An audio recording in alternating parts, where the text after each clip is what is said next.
Ils contribuent fortement à la promotion des valeurs civiques. On les appelle les scouts. Le scoutisme, justement, c'est un mouvement connu dans le bénévolat et la solidarité et l'entraide.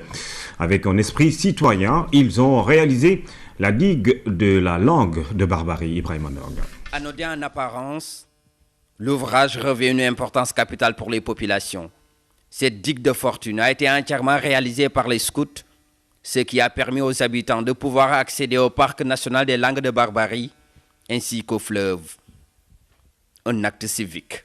Nous avons, durant plusieurs jours, réhabilité cette digue, puisque nous avions d'abord mis du sable, des pierres pour bloquer l'avancée, la remontée des eaux, aussi des coquillages, et nous avons mis du ciment pour retenir les pierres que nous avons mis ici sur la digue.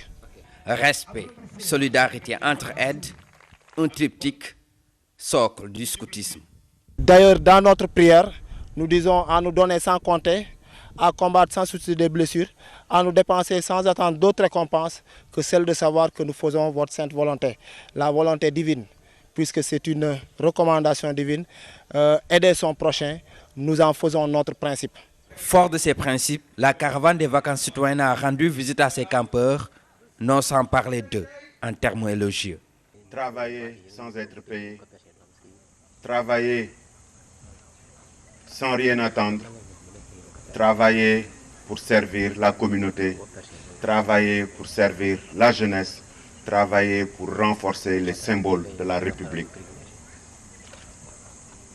Je pense que vous méritez les honneurs du peuple sénégalais. Mais un autre défi est à relever dans la localité. La stabilisation de la brèche de Saint-Louis.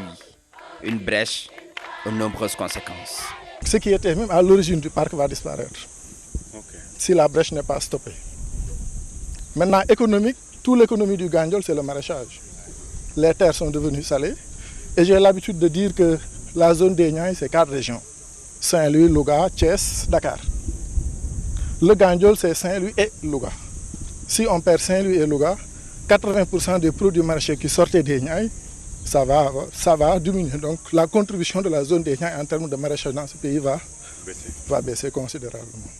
Cette activité a permis au ministre de la Jeunesse, de l'Emploi et de la Construction citoyenne de mieux comprendre les difficultés dans la commune de Gandiol. Un camp de vacances important pour les plus jeunes. On m'a appris le Sénégal, la mère patrie. 40 millions de francs CFA, c'est le coût de la réhabilitation du poste de